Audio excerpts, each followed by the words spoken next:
the ages 14 to 15 being extremely susceptible to mental health. Adults around teenage girls do not listen and do not appreciate what they're saying.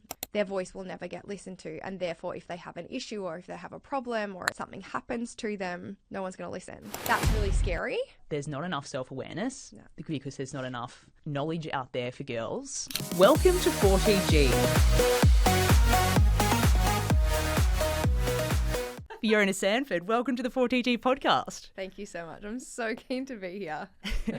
Just based on that brief CV and, you know, what we're going to speak about today is that you've done a lot and you've done it bloody well. So I'm really keen to deep dive into sort of what it's like to be at the top, what it takes to get there, and also the things that we don't talk enough about, like the pressure, the burnout, and what happens when you try to do it all and I guess can sometimes lose yourself in the process. Very much so. Let's look at perfectionism, pressure and performance. But before we get into that side of things, I want to know more about you. What was young Fiona Sanford like and what was sport to you when you're growing up? Yeah, God, I feel like it's such a big question. And P.S. I hate when people read out like CVs or anything. I'm sitting here being like, I'm so uncomfortable. But that's okay. Own it. Yeah, so like little Fee, she was fun, she was energetic, she loved sport. Like sport was kind of the thing in our family. We all did it in some way, shape or form. For me, I found my love of sport in gymnastics. I was a gymnast for 18 years and also coached for 11, but also kind of like through school, tried every sport under the sun. I did diving, I did netball, I did football, I don't even know what else, whatever other sports there were out there I would do. And I always found that sport was kind of the space that I could be me. And I was lucky enough that I was quite talented, especially as a gymnast. But the most important thing for me was like, I just loved it. I loved what my body could do. I loved how it made me feel. I loved the endorphins, not that I knew what they were back then. And I loved feeling like I belonged somewhere.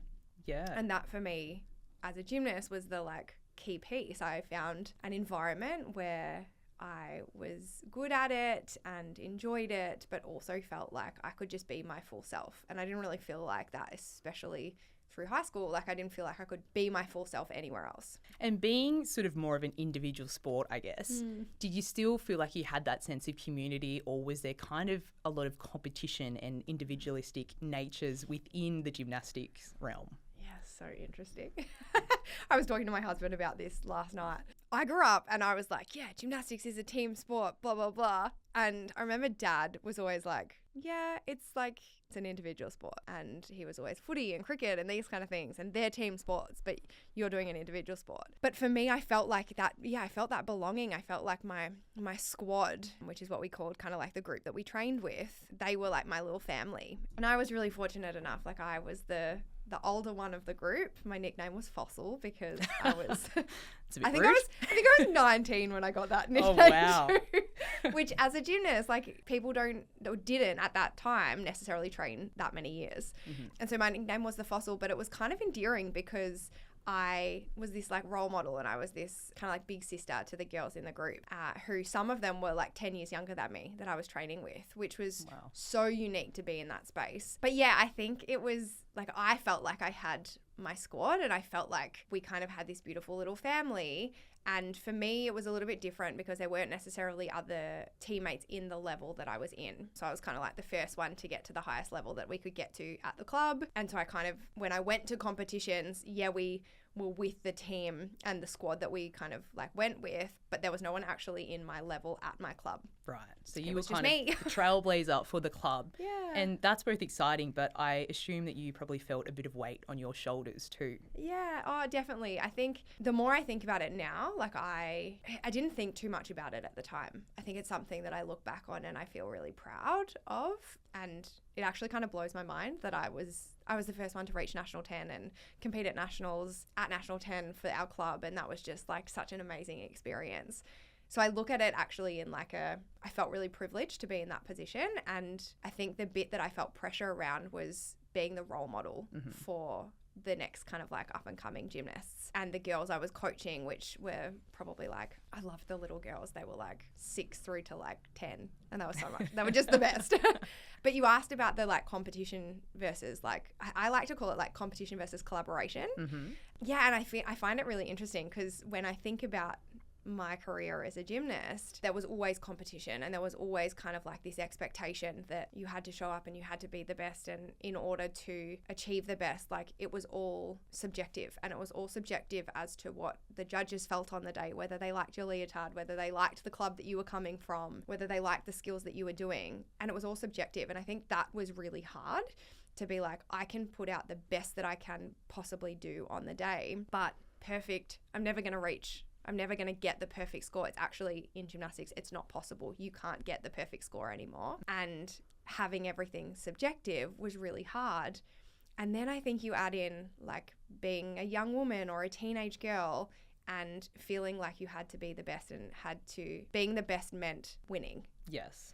And you add that piece in, and then you add in your competitors. I think it's a really, like we were talking before, kind of before the podcast, as those age groups, it's kind of this like perfect storm of trying to compete against each other, but also feeling like, even saying this, like I hate saying this out loud, but there were times where I was like, yeah, I hope that person doesn't do well, and I hope they fall off the beam, or I hope that this happens, because then it means that I get the success. Mm-hmm. And it's so interesting being able to look back now as an adult, and it's like, yeah, I'm able to admit that. And I think that's, for sport, so many of us feel that as women and girls, there's so much competition that doesn't get spoken about. And there's so much like underlying pressure that we have to win and we have to be the best. In order to succeed, we have to win. Yes. But ultimately, what happens if we don't? Like, what happens with our self-worth?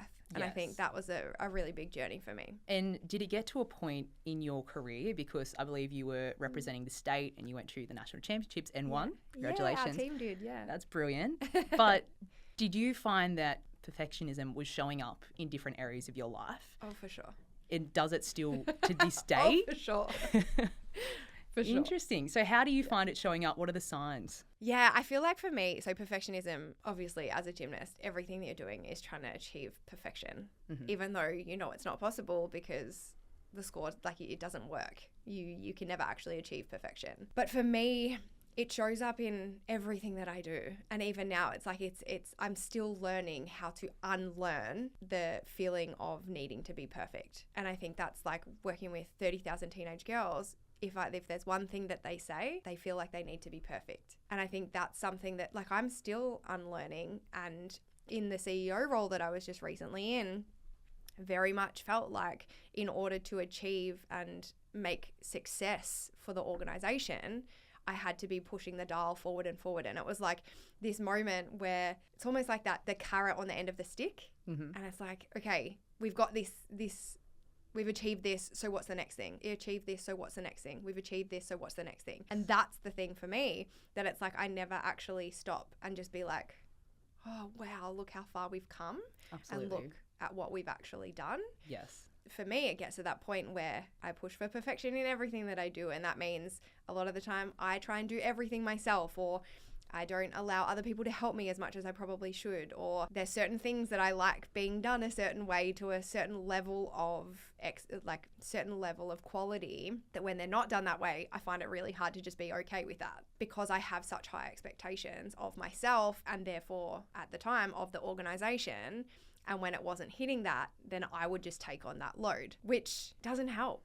No. It actually doesn't help. And it's been leaving the organization to be able to like slow down and really have some time to reflect and notice the times where maybe I was like too attached to what's the next thing, or not celebrating the moment that we just achieve something really massive. And I think that a lot of that unlearning and a lot of where I learned that from was in my gymnastics career. Yeah. And through sport, where it's like, okay, well, you've done this competition, but in order to achieve the next thing, like, you need to train and you need to do X, Y, Z to achieve the next goal, and then the next goal, and then the next goal. And if you don't achieve that, then you're kind of back at square one. Yes. So I think it's just like we're always forward moving. And look, I think there's strengths in that, but I also think as a type A and a perfectionist, it can, I think for me it led to a lot of anxiety and a lot of stress and overwhelm and pressure that I put on myself in particular. Yeah. It's a really interesting thing too, because I think in our society today, we often reward such behaviour because it's seen as being driven, it's seen as being, you know, determined to achieve what you want. And it's almost as if that if you're not doing that, then you're not a high achiever, you're not, you know, earning your stripes. But you know, at what cost does it come? And as you say, that these things that we learn in young sporting careers and which lead through to our professional careers and into our own lives as well. Yeah. Like, for example, I am the same. I'm a type A perfectionist, but always. And the thing is, like, it's never been external. I've always wanted to be a perfectionist. It's always internal. Same. I've had beautiful parents and a really supporting family who have never put any pressure on me, have said, go do your best.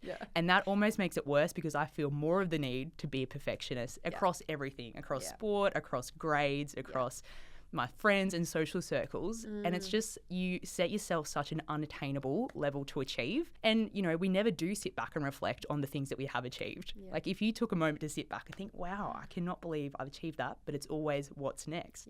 And even just before the podcast, I asked you what's next, and I had to catch myself being like, there doesn't need to be the next thing. Let's just sit and revel in what we've achieved so far. Yeah, and oh God, you're speaking to my soul in everything that you just said. It like aligns so much with me and the way that I am. And I got asked by someone the other day, someone in power, a really amazing principal at a really prestigious all-girls school, and she was like, oh, what's next? And I was like, I sat with it and I was like, I'm actually just going to be really honest. And I was like, I don't know. And that's okay. Yeah. I'm like, I'm really just enjoying being in the moment and just being connected to all the things I've done in the past 7 years at Flourish, and before that, like 15 years working with teenage girls, and actually just take a moment to be like, wow, that was really hard. And also, like, it was so incredible, and I don't know what's next, and that's okay. Absolutely. And it was just, but it was so interesting to even say that to another adult, where I was kind of like, oh, I have to have the right answer. And even this, it's like the perfectionist of how to answer the question in the right way that she wants.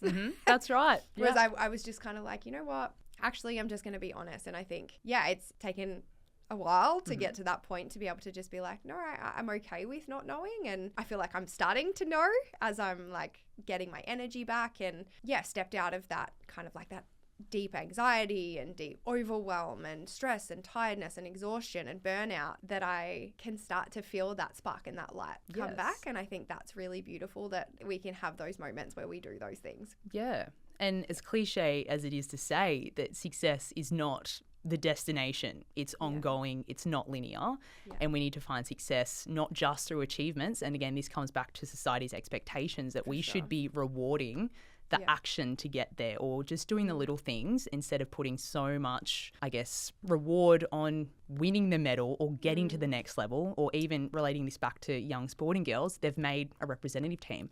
All right, what's next? Are you going for the state team? Like, no, let's just focus on that they've achieved an incredible thing to get there, and maybe that's all they want, and maybe that's all they need. We don't need to be constantly pressuring them. What's next? Where to from here? And I think in particular, like, one of the things as you're talking that kind of reminds me of is this piece that I felt, and I am assuming a lot of other like young women or female athletes feel, is that our success equals our self-worth. And for me, that was something that for as long as I can remember, whether that be at the grades at school, as you were talking, like I wasn't naturally an academic kind of girl, very much hands-on, like stepping into the CEO role, like it was very much hands-on, and that's how I learn. And there's so many things now that I reflect in what we achieved as an organization, like working with now 30,000 teenage girls across Victoria and Australia, partnering with epic organizations, delivering certain things, and then also like my gymnastics career and what I achieved and what then coaching I achieved in that as well. There was these moments where it was like, okay, well, if I didn't do that, like I'm not worth anything as a human. If I don't achieve X, or if I don't achieve a state team, or if I, as a CEO, if we don't hit X amount of funding for that year, then I've failed. And I very much feel the weight of that for me being like, okay, well, if you don't achieve those things, then you're not worth it as a human. Like, you're not good enough, or you've not achieved enough. And I think for me, that piece, balancing like the success and the self-worth piece, and actually acknowledging like my success doesn't equal my self-worth. Like I'm still enough, and that piece is really important. But knowing that a lot of my anxiety and a lot of like my panic attacks and a lot of my stress and overwhelm, like they come from when I attach my success with my self-worth, or my self-worth with my success. And I think that's so vital that we have these kind of conversations, especially with young people and young athletes, because shit's going to hit the fan. You're going to get injured, or you're not going to get selected for a team, or you're not going to perform well on a certain day that's really important. And that's okay. And that's human. And that's human. And that's life. And it's like we don't talk about it enough. That's a part of the journey, and that's what we should be actually celebrating.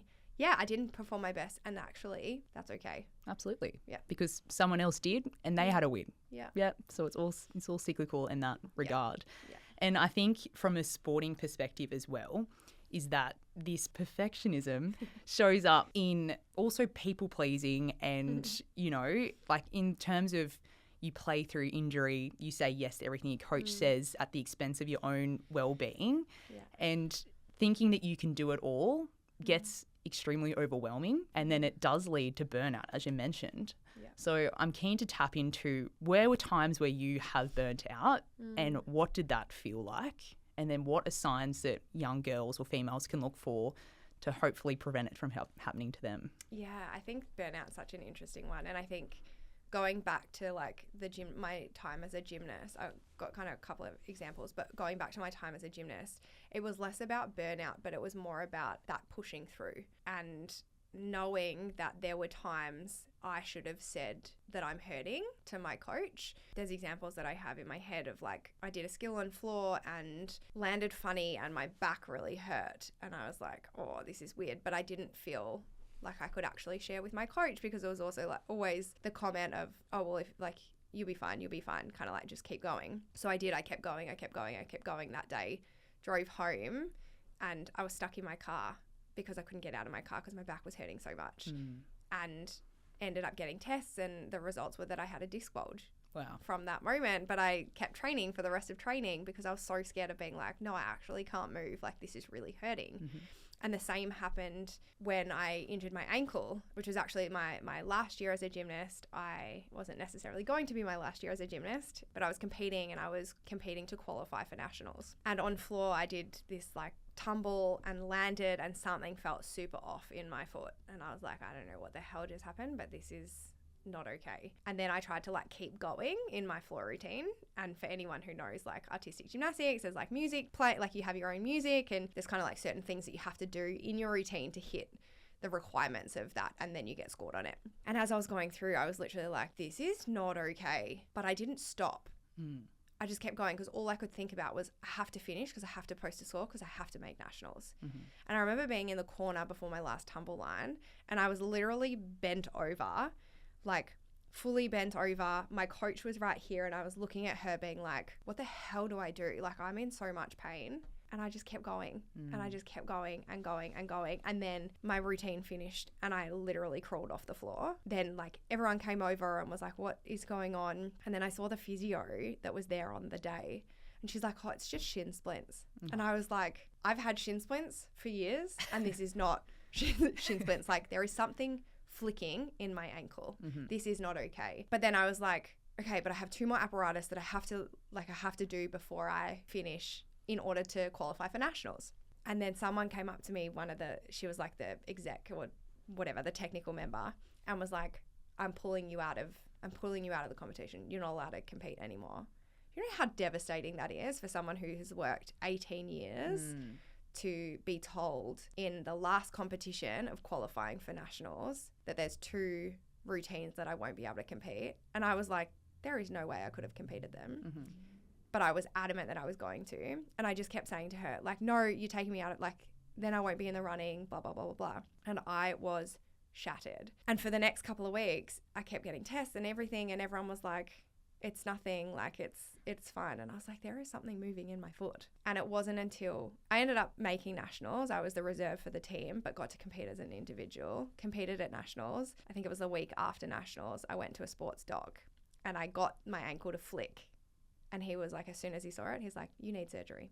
Wow. And it was this moment where I was like, oh my gosh, finally someone like is listening. Yeah. But it wasn't even that they listened, they saw it. Yeah. So if they hadn't have seen it, like I probably still would have been in the same situation. Yes. And I think that's for me, like I was 23 at the time, an adult who should have been able to have a voice, who should have been listened to. And then we go to like, what are teenage girls here now? They don't get listened to if they're struggling, or if their muscles are sore, or if they're injured or whatever. It's kind of like, oh, you'll be fine, you'll be right. Like, or if they're anxious or they're worried about it's just an excuse.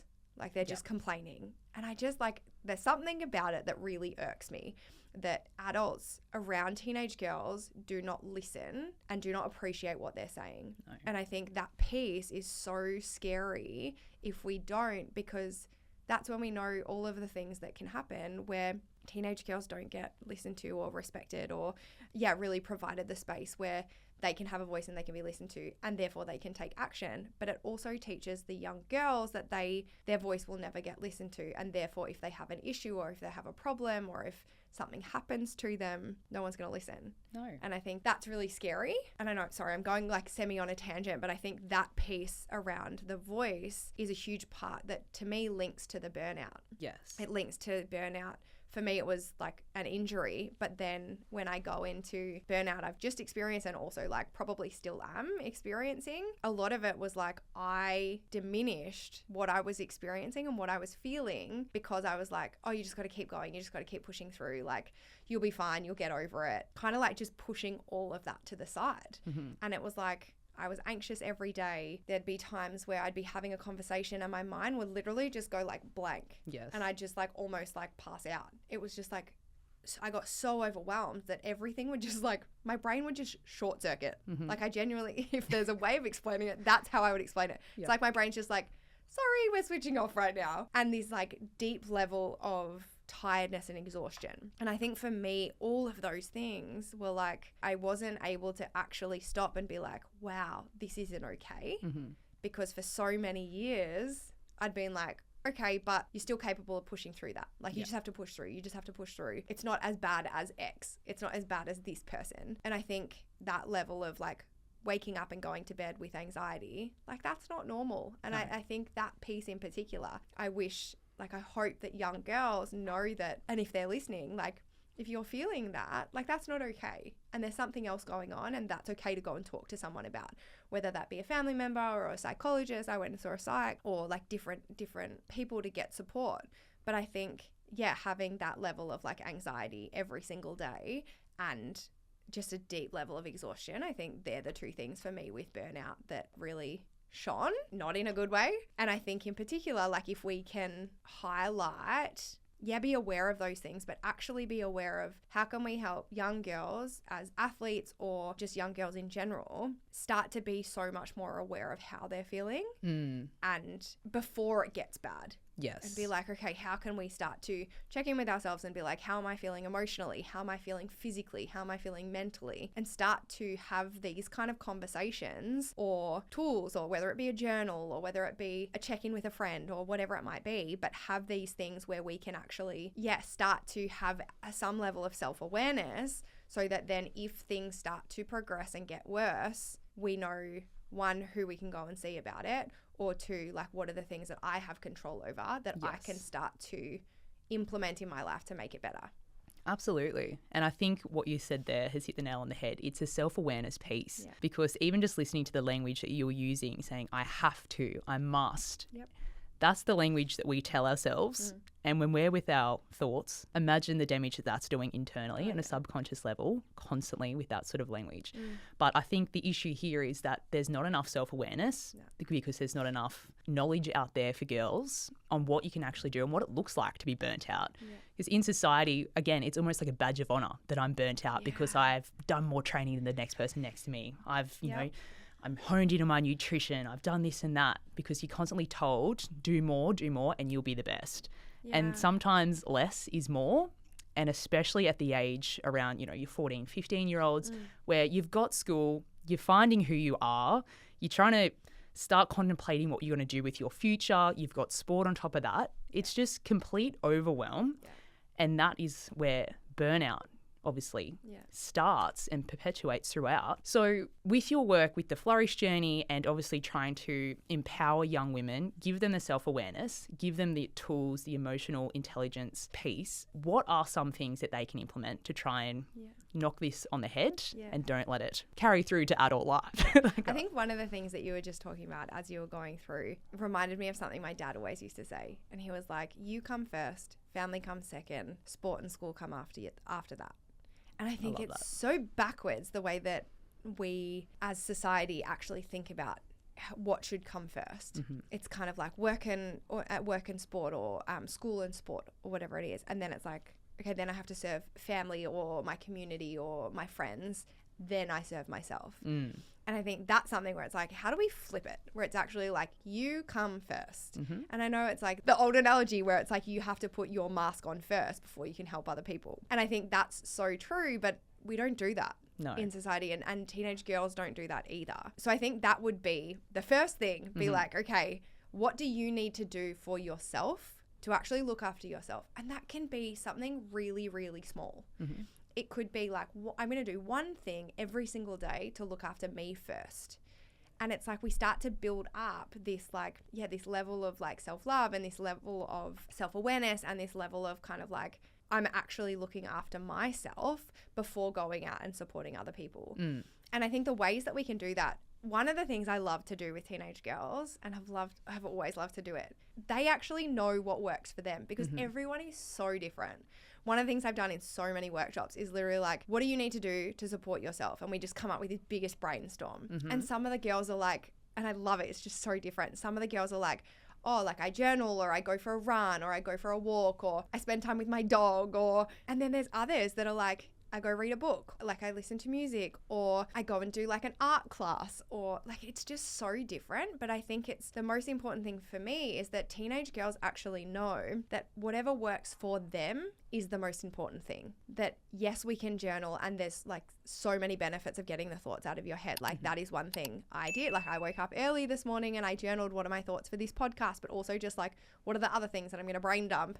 And I don't ever read it again and I don't ever think about it again, but it's out of my head. Yes. And then we know the benefits of sport, obviously, and the young people probably listening to this podcast, like what are the ways that you can do sport or do exercise that's not for achievement or not for betterment of your physical ability, but it's actually, I'm going for a walk because I need space, or I'm going for a run because it makes me feel so good. Or I'm going to go and shoot hoops because it's fun. It's not even anything to do with playing football or whatever. But like it's what are the things that we can do that are fun? And I think one of the things that I've been thinking a lot about recently, and this is kind of like not a tangent, but I feel like one of the things that I've noticed teenage girls and young women, and to be fair, I'm like, I'm still a young woman. I think I'll classify myself as. Absolutely. I'm like, when do you start to tick over into not being a young woman? Yeah, no, we don't talk about that. Let's not talk about that. But it's this piece that how do we bring creative and like artistic fun back into our lives? How do we bring play but through like craft and you know how like I don't know, growing up, like did you ever have like a craft box? Yeah, and whatever happened to arts and crafts and dress ups? Literally. Bring it back. And so I did a workshop with an incredible organisation a couple of weeks ago, a very prestigious all-girls school. There was like 29 girls. And you should have seen, there was one day I was like, okay, so girls, we're doing craft at noon. And it was like a specific activity for something. These are year 9 girls. They cheered like you have not heard. They genuinely were like, yeah, like this is so awesome. And I was like, okay, cool. Like I thought it would be a hit, but like, wow, it was a hit. Yeah. And it was just this moment where I was like, okay, when was the last time they got to do crafty activities with no attachment to achievement? Yep. No attachment to a score, no attachment to like A+ or whatever.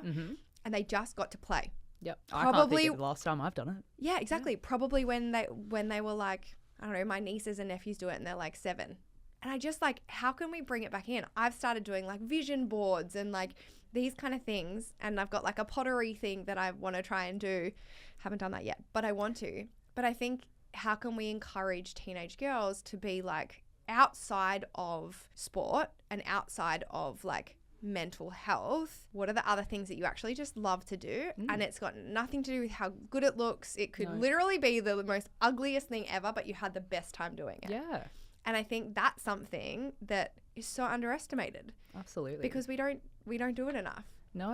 And you even think in today's world, I know myself, I've got to have earphones in, I've got to be listening to podcasts, I've got to be reading. I just cannot sit with my own thoughts. And I think when I do, it's deadly.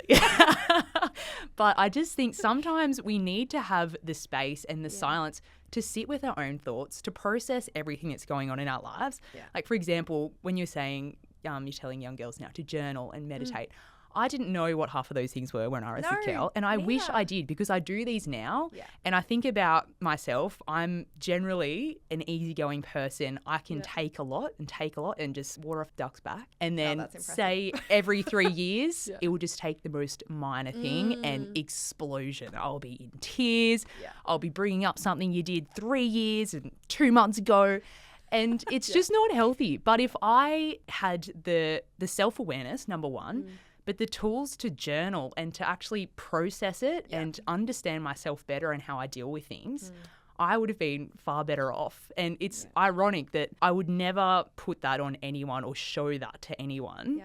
Except for the people I love the most and who put the least pressure on me, and it'd be my parents. And again, I was probably just mistaken as a moody little teenager. Oh my gosh, me too. Yeah, and and that's the thing. Like, it actually probably would have helped my relationships better. Now, my parents, God bless them, still loved me, and were, obviously they had a complaint here and there about my attitude, which is fair enough. But it's just like, if I was able to show up for myself and set boundaries and be able to process my emotions better, it would have impacted my relationships. It would have impacted my life so much positively. I think it's interesting too that you say that, like, you always have to have headphones in, or you always have to have a podcast in, or you're reading a book or something. Like, I also wonder why have we got to the point where we can't go from A to B without doing something or having to feel like we're learning, or on our phones, or it's that kind of like dopamine hit or learning, or the pressure to feel like I'm always like using up all my time.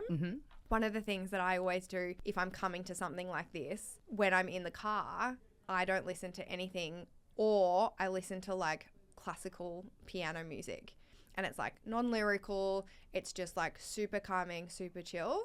And I think that's something that really helps me actually just be like, oh, I know what I'm doing and I know what I'm talking about, but I don't have to have this like hype energy of always filling every second with things to learn.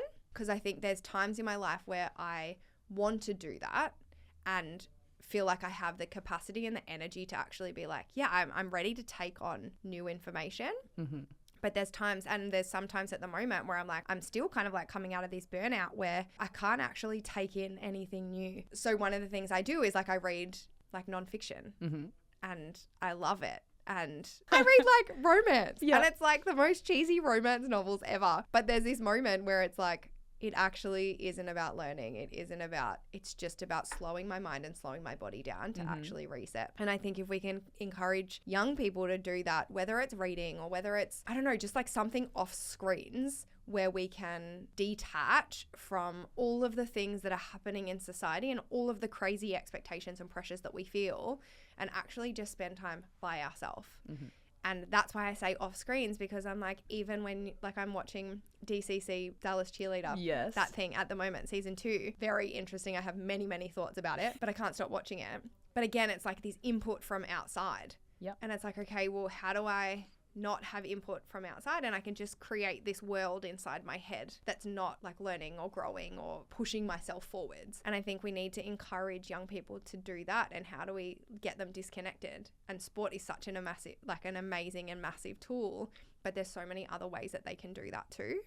And ultimately the biggest thing that I find is like, when they connect to one thing, when these girls connect to one tool that they can use, whether that be journaling, whether that be having a bath, whether that be doing, some of them it's like the everything shower, whatever it is for them, stick to it. Because that's the moment when shit's hitting the fan and life feels really overwhelming, that they can come to and feel better. And it doesn't have to be something big. And I think that's what we get stuck in, that it has to be this like life-changing thing and I have to feel instantly better after. It's like, no, how do we, like, let's take the pressure away from all of that. We don't have to fix overnight, but what's the one thing I can do today to make myself feel 1% better tomorrow? And then tomorrow, what's the one thing I can do to make myself feel 1% better? So then I'm feeling 2% better. It's like, how can we take this overwhelm and pressure about getting to the top and achieving the best thing and feeling not overwhelmed or not anxious, and actually be like, now what's one thing I can do?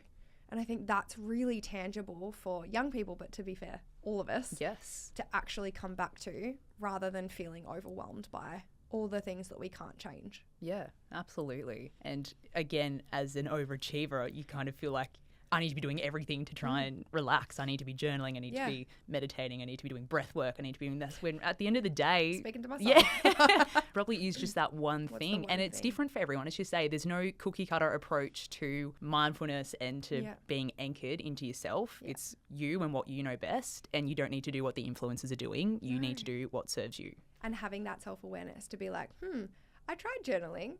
Didn't work for Wasn't me. for me. I tried going for a run. Wasn't for me. Yeah. I tried doing creative. Wasn't for me. Like, having that self-awareness of trying things out and being like, okay, I actually feel better after that, or that actually made me get more in my head and then I feel worse. Yeah. So just trying things out. Yep. Process of elimination. I love it. Yeah. Now, I really want to delve deep into finding your voice as a young teenage girl, because that's something you're obviously really passionate about.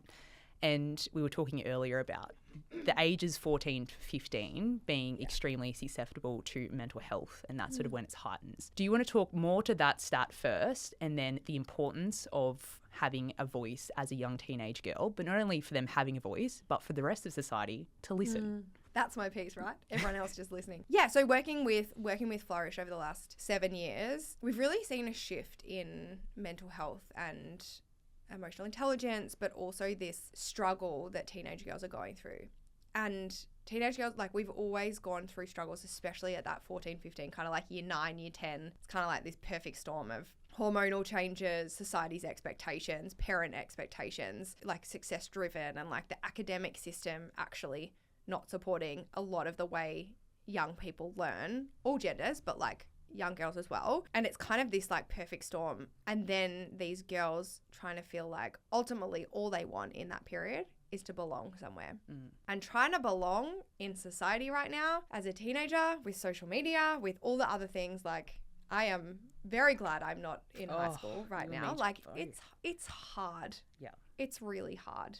And you add in 2 years of COVID where they had like very little, if like any at times, social interaction in person. And so these girls are trying to figure out, how do I actually make friends? Yep. How do I actually have conversations that aren't over social media?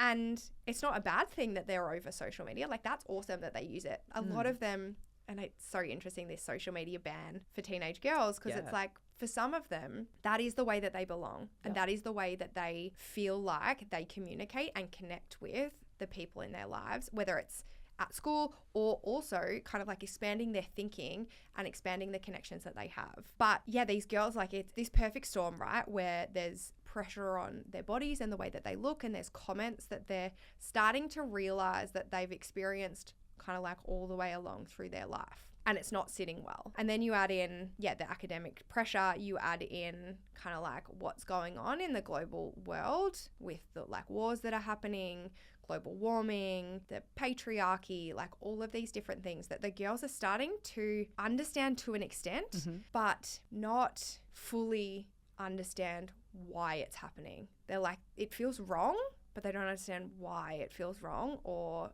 kind of like what's next from here. And the biggest thing that we've noticed with teenage girls is like everything that they feel, like they're scared at the moment about what their future looks like, that what the adults in society right now are doing to what their future is going to look like. And they feel so out of control. Like, everything around them is so out of control. If you think of all of the things kind of like outside these teenage girls, the things that they can't control, we start to think about, okay, and introduce them to what are the things that are inside your control. So it's like, yep, the world is crazy. It's always going to be crazy. There's always going to be shit happening. There's always going to be things going on. But what can you control in this moment? And that's themselves, and that's starting to encourage them to think about what are their values and what are their connections, like what are the people that they're surrounding themselves around, whether that be online or in person. And also this piece about like their voice. And what are the things, like starting to get teenage girls to think about, what are the things that I'm really passionate about? What are my values and what do I want to stand up for? Teenage girls, they think so deeply and they care so much about the world and about other people. Like I feel like they're the most empathetic group of, probably the most empathetic generation that we've had. They care so deeply about other people, sometimes to their detriment because they don't look after themselves, but we won't go there. But I think it's really beautiful that they do. And I think, as we were talking about before, these girls, they have so much to say, but when they say it, and for all of the years before their teenage years, anytime they've said something or anytime a little girl said something or stood up, what's the comment that's kind of like said back to them? Oh, it's like, you don't really know what you're talking about, or shh, like just be quiet, like we're listening to the adults, or you don't know what you're on about, kind of like be quiet. Yeah, which is like the Greta Thunbergs of the world, right? Yeah. Massive uproar against her when she came out. You're just a girl, what would you know? And look what she's done since. Yeah, for sure. And it's like, it's the subtle things, right? Where it's like, yeah, that's platformed. And Greta, like, far out, she's done so many incredible things. And I love that she was such a young girl when she did it. Young woman. And she started shifting the dial on, let's actually listen to young women. And it's at Grace Tames of the world. It's Chanel Contos. It's like, we're now starting to see more incredible young women actually be like, no, I'm not going to shut up and I'm not going to have my voice kind of like silenced. These girls for so long have kind of been in that space where their voice has always been shut down. So what I really want to see, and what we're kind of like, what I'm working towards and what the Organisation of Flourish was working towards, is really to platform the voices of teenage girls and for them to know that they have so much power and they have so much knowledge and understanding and expertise, and we actually need to listen to them. And I think in particular, like, I want, if there's one thing that I could wish for all young girls, it's that they question things. It's that they, if they don't agree with something, they say that they don't agree, and that's okay. It's that they stand up for themselves when something doesn't feel right. And it's actually like, through all of this, it's that they have a voice and that they start using their voice. And no matter what society says, no matter what the patriarchy says, that they actually just keep using their voice. And for us as adults, and the one piece that I'm like super passionate about, is that we shut up and listen. And I don't mean just hear these girls and just like put it to the side.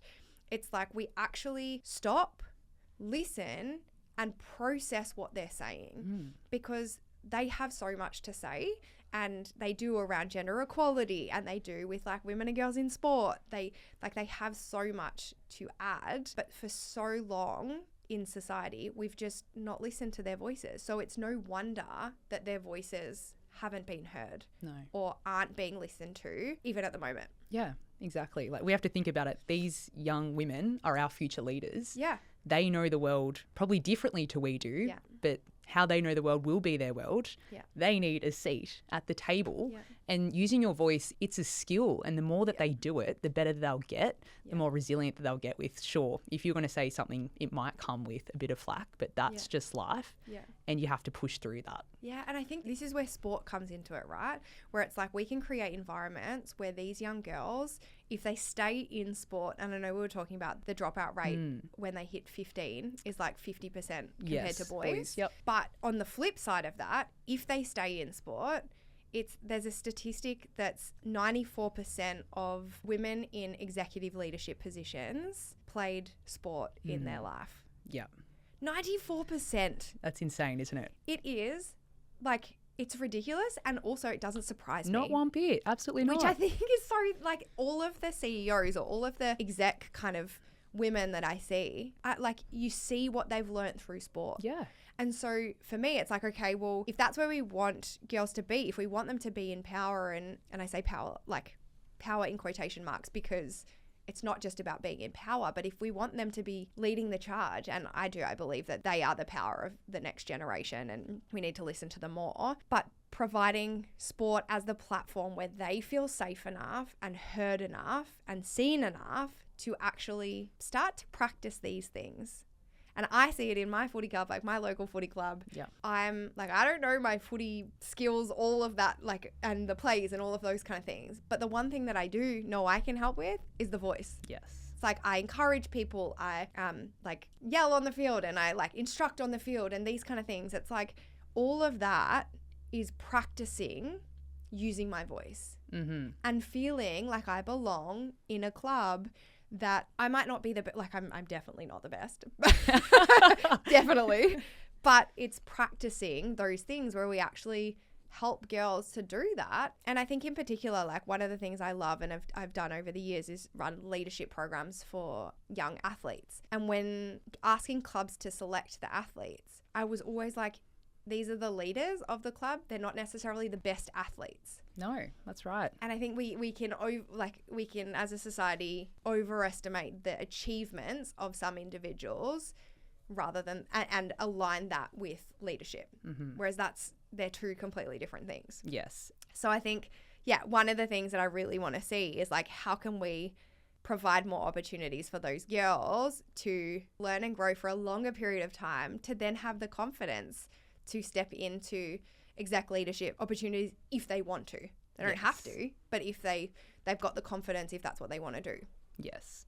I love what you said there. That's extremely powerful. It's that sport is so much more than the game. Sport is the vehicle. It's almost a mini simulation of the world where girls get the opportunity to be themselves, express their opinions. They get the resilience of winning games, losing games. They know what hard work is, and they get to sort of hone in on all those skills and then take them out to the real world. And that's what 4TG is all about. Yeah. It's not just trying to help girls get to the next level in sport or giving them the tools that they need to excel on the field, but it's all about what they can do off the field with everything they've learnt there. And that's why it is so important that girls stay in sport. They don't drop out, because 94% of our future leaders are playing in sport right now. So if I was an executive, if I was an organisation, I'd be looking straight at their CV, what sport have you played? Yeah. Because it's a really important correlation. It is. And I think like the first time I heard that, it blew my mind, and it also didn't at the same time. Yeah. And I think we just need to provide more of those opportunities for young girls to know. And also this piece that we're doing now, it's like reflect on why is that important? Because I think teenage girls, when they're playing sport, they're developing these skills, but they're not necessarily knowing where else they're transferable to. Yes. So having that, like, how do we educate them on, you've learned all of these skills, but it actually shows up, like teamwork in a workplace. Like, how does that show up? Leadership in a workplace, how does that show up? Community and connection and empathy, how does that show up in relationships? How do we actually start to educate them on the things that they're learning and the skills that they're learning and how that's relatable outside of the sport? Yes. And that is the perfect segue into the next bit. We love perfect segues. It's almost like you've read the script. I feel like we've gone so off script. I know. Like, I don't know the script. We've got so many nuggets of gold here. We just have to keep going. So I want to know, what was your life like, or what is your life like post-sport, and everything that you learnt in the sporting realm? How does it show up day to day in being a CEO and in being a keynote speaker and all the incredible things you do? How does it always show up? I feel like you said post-sport. I also feel like I'm not post-sport. True. I don't think I will ever be post-sport. Yeah. But post my gymnastics career, for sure. What are things that's taught me? God, it's like everything. It's the hard work, it's the discipline, it's the commitment, I think one of the things at the moment that I'm really reflecting on after the CEO position is this giving things a go. And it's like, it actually didn't have to be perfect, but I gave things a go and I learned how to do it my way and how to shine in that. And I think that is something that I learned through sport, especially gymnastics. It's like you kind of tweak and do different skills depending on your ability and maybe your flexibility, your strength or whatever. And it was kind of like you figure it out, the best routine for you. And I think that really showed in my career as well. It's like I've followed the things that I really love to do and the things that like allow me to shine. And I think that the other thing is, that like giving things a go and trying new things. I think through sport, you have to do that. You have to put yourself out there to give things a go and not necessarily succeed, or to try new things and be okay with not getting it right the first time. And I think that's kind of like, what I've noticed through my career, that I haven't ever said no to things. And when I've said yes to things, I've been like, yes, but I need XYZ. I need a mentor, or I need coaching, or I need XY, like whatever. And then one of the other things, and the founder of Flourish, my beautiful best friend Ashani, I remember once we were talking about feedback, and she was really struggling with like the way her relationship with feedback versus my relationship with feedback. Her relationship with feedback was like, and it's so common, is if you get feedback, it means you're doing a bad job. And for me, feedback was something really different. And we didn't realize this until we had this conversation. For me, feedback is a piece that, as a gymnast, if I didn't get feedback every single day, I couldn't get better. And so that was my relationship with feedback. And so when we went into the workspace, anytime she'd give me feedback or I'd ask for feedback, she'd feel like she couldn't necessarily, like she didn't want to say anything because she didn't want me to feel bad. But I was like, give me the feedback. Like I need the feedback in order to get better. Yeah. And so I think that's something that's really like allowed me to shine in different areas, is that I'm always seeking learning and I'm always seeking feedback. And that comes from sport.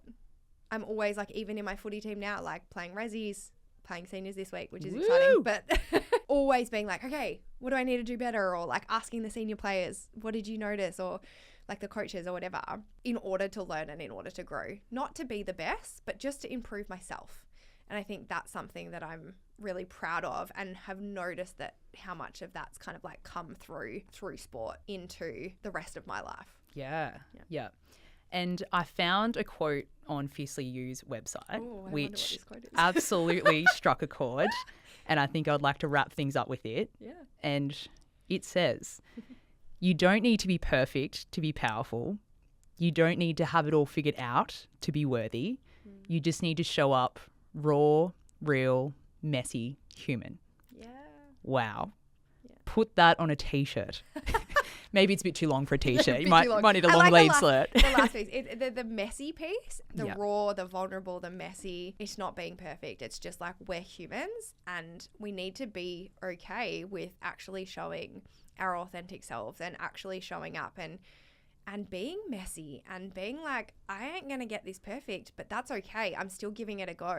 And I think for so long, society makes, and social media and all of these things make us feel like we have to always only put out to the world the things that are like completely refined and like look beautiful, where it's like, actually, that's not life. That's not being human. So how can we flip it and actually be okay with stepping into the vulnerability, the messiness, and show that? Yeah, absolutely.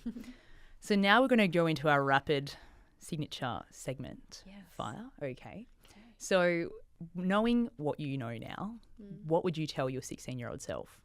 Ooh, what would I tell my 16-year-old self? That she is enough and that her voice is valuable and that she's allowed to share what she's thinking, and like I want her to share what she's thinking. Yeah, beautiful. Now for more of an advocacy piece for women's sport. What is something that we can all do individually today to promote women's sport? Yeah, I think it's simple, right? It's like, how do you listen? How do you watch? How do you get along to games? How do you be a part of bringing eyes to women and girls sport? Because I think, as we know, when we get eyes to things, there's money and investments that come through it. And I think more on like a local level, I think there's a lot of talk and a lot of expectations in the like professional, semi-professional space. But from a local point, like I notice my footy team, we've got 2 footy teams at the club, like we still struggle to get volunteers, and we still struggle to, like, we play with two umpires for the whole game. So I think like, if you're in a position that you can go down to your local club and actually volunteer, might be carrying water, it might be doing the timekeeping, like the goal umpire, whatever, like just come down and support. It's like, I think we get so stuck on like, what are these big things that we need to do and what are the big things that we need to change? But actually, like, how do you get in and around your local club? And if you've got young girls in your life, they don't have to be your daughters or your daughter's friends or whatever, but if there's young girls in your life, like, bring them around sport. Yeah. I think that's probably a big piece. Bring them down to the local club. Like, we have one of the beautiful under 16 girls training with, like, she comes and trains with us as the seniors. We literally want her to be playing in the seniors because she's so good, but it's such an amazing opportunity for her to be around powerful, empathetic, inspiring role models that are women in her life at such a young age. Like, that's just so powerful. So yeah, I feel like there are a couple of things that I would love to see more of. Yeah. If she can see it, she can be it, right? For sure. And if she can't, she's not going to. And that goes for any sport. Like, I think we've got a really powerful tool at the moment with AFL and AFLW, with like soccer and the Matildas, but there's so many other sports as well that don't have that platform, gymnastics being one of them, but there's so many others. And so it's like, yeah, if she's interested in a sport, or maybe she doesn't know what sport she's interested in, like, take her to a few things. There's athletics, there's so many things, and just get her connected to the power of community, belonging and sport. Beautiful. Well, Fiona Sanford, thank you so much for everything that you're doing for women in sport, for young girls, for giving them the voice. And I can't wait to see what is in store for you next. Thank you. Thank you so much. Thanks so much for having me. It's been awesome. I'm so excited to see what 4TG ends up doing. Yeah, it's going to be hopefully awesome. It's a movement. It will be. It will be. All right. Thank you.